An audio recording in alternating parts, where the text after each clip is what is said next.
श्रीमद् भगवत गीता के दूसरे अध्याय का महात्म्य। श्री भगवान कहते हैं, लक्ष्मी, प्रथम अध्याय के महात्म्य का उत्तम उपाख्यान मैंने तुम्हें सुना दिया। अब अन्य अध्यायों के महात्म्य श्रवण करो। दक्षिण दिशा में वेद वेत्ता ब्राह्मणों के पुरंदरपुर नामक नगर में श्रीमान देव शर्मा नामक एक विद्वान ब्राह्मण रहते थे। वे अतिथियों के पूजक, स्वाध्यायशील, वेद शास्त्रों के विशेषज्ञ, यज्ञों का अनुष्ठान करने वाले और तपस्वियों के सदा ही प्रिय थे। उन्होंने उत्तम द्रव्यों के द्वारा अग्नि में हवन करके दीर्घ काल तक देवताओं को तृप्त किया, किंतु उन धर्मात्मा ब्राह्मण को कभी सदा रहने वाली शांति न मिली। वे परम कल्याणमय तत्व का ज्ञान प्राप्त करने की इच्छा से प्रतिदिन प्रचुर सामग्रियों के द्वारा सत्य संकल्प वाले तपस्वियों की सेवा करने लगे।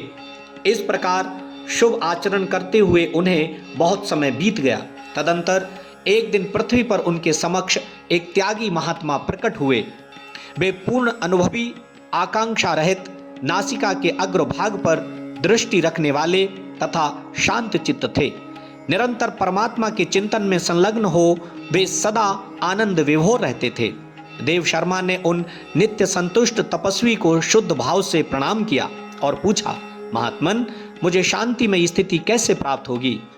तब उन आत्मज्ञानी संत ने देव शर्मा को 100 ग्राम के निवासी मित्रवान का, जो बकरियों का चरवाहा था, उसका परिचय दिया और कहा, वही तुम्हें उपदेश देगा। ये सुनकर देव शर्मा ने महात्मा के चरणों की वंदना की और समृद्धिशाली 100 ग्राम में पहुंचकर उसके उत्तर भाग में एक विशाल वन देखा। उसी वन में नदी के किनारे एक शिला पर मित्रवान बैठा था। उसके नेत्र आनंदातिरेक से निश्चल हो रहे थे। वो अपलक दृष्टि से देख रहा था। वो स्थान आपस का स्वाभाविक बैर छोड़कर एकत्रित हुए परस्पर विरोधी जंतुओं से घिरा था। वहां उद्यान में मंद मंद वायु चल रही थी। मृगों के झुंड शांत भाव से बैठे थे और मित्रवान दया से भरी हुई आनंदमयी मनोहारिणी दृष्टि से पृथ्वी पर मानो अमृत छिड़क रहा था। इस रूप में उसे देखकर देव शर्मा का मन प्रसन्न हो गया। वे उत्सुक होकर बड़ी विनय के साथ मित्रवान के पास गए। मित्रवान ने भी अपने मस्तक को किंचित नवाकर देव शर्मा का सत्कार किया। तदंतर विद्वान देव शर्मा अनन्य चित्त से मित्रवान के समीप गए और जब उसके ध्यान का समय समाप्त हो गया, उस समय उन्होंने अपने मन की बात पूछी। महाभाग, मैं आत्मा का ज्ञान प्राप्त करना चाहता हूँ। मेरे इस मनोरथ की पूर्ति के लिए मुझे किसी ऐसे उपाय का उपदेश कीजिए जिसके द्वारा सिद्धि प्राप्त हो चुकी हो, या जिसके द्वारा मुझे सिद्धि प्राप्त हो जाए। देव शर्मा की बात सुनकर मित्रवान ने एक क्षण तक विचार किया। उसके बाद इस प्रकार कहा, विद्वन, एक समय की बात है, मैं वन के भीतर बकरियों की रक्षा कर रहा था। इतने में ही एक भयंकर व्याघ्र पर मेरी दृष्टि पड़ी, जो मानो सबको ग्रस लेना चाहता था। मैं मृत्यु से डरता था, इसलिए व्याघ्र को आते देख बकरियों के झुंड को आगे करके वहां से भाग चला, किंतु एक बकरी तुरंत ही सारा भय छोड़कर नदी के किनारे उस बाग के पास बेरोक टोक चली गई। फिर तो व्याघ्र भी द्वेष छोड़कर चुपचाप खड़ा हो गया। उसे इस अवस्था में देखकर बकरी बोली, व्याघ्र, तुम्हें तो अभीष्ट भोजन प्राप्त हुआ है। मेरे शरीर से मांस निकालकर प्रेम पूर्वक खाओ ना। तुम इतनी देर से खड़े क्यों हो? तुम्हारे मन में मुझे खाने का विचार क्यों नहीं हो रहा है? व्याघ्र बोला, बकरी, इस स्थान पर आते ही मेरे मन से द्वेष का भाव निकल गया, भूख प्यास भी मिट गई, इसलिए पास आने पर भी अब मैं तुझे खाना नहीं चाहता। व्याघ्र के यूं कहने पर बकरी बोली, ना जाने मैं कैसे निर्भय हो गई हूं, इसमें क्या कारण हो सकता है? यदि तुम जानते हो तो बताओ। ये सुनकर व्याघ्र ने कहा, मैं भी नहीं जानता, चलो सामने खड़े हुए इन महापुरुष से पूछें। ऐसा निश्चय करके वे दोनों वहां से चल दिए।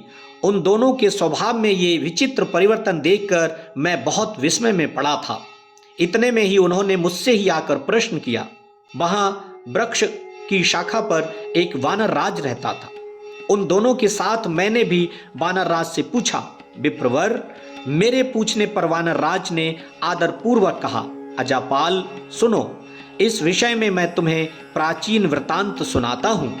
ये सामने वन के भीतर जो बहुत बड़ा मंदिर है उसी की ओर देखो। इसमें ब्रह्मा जी का स्थापित किया हुआ एक शिवलिंग है।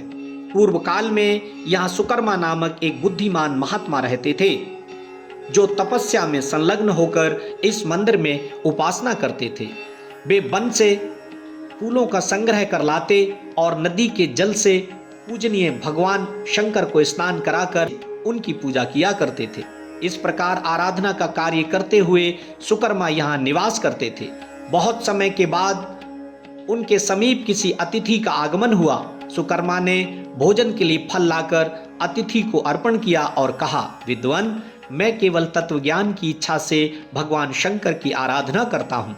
आज इस आराधना का फल परिपक्व होकर मुझे मिल गया, क्योंकि इस समय आप जैसे महापुरुष ने मुझ पर अनुग्रह किया है। सुकर्मा के ये मधुर वचन सुनकर तपस्या के धनी महात्मा अतिथि को बड़ी प्रसन्नता हुई।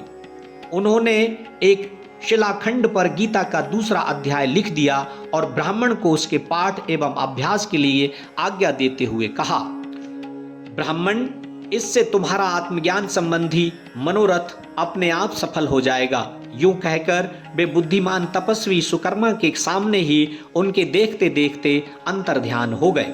सुकर्मा विस्मित होकर उनके आदेश के अनुसार निरंतर गीता के द्वितीय अध्याय का अभ्यास करने लगे।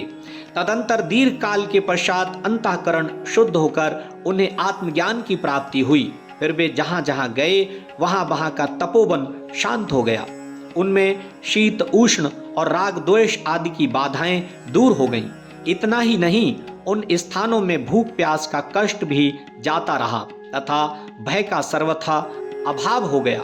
ये सब द्वितीय अध्याय का जप करने वाले सुकर्मा ब्राह्मण की तपस्या का ही प्रभाव समझो। मित्रवान कहता है, वानर राज के यूं कहने पर मैं प्रसन्नता पूर्वक बकरी और बाघ के साथ उस मंदिर की ओर गया। वहां जाकर शिलाखंड पर लिखे हुए गीता के द्वितीय अध्याय को मैंने देखा और पढ़ा। उसी की आवृत्ति करने से मैंने तपस्या का पार पा लिया है।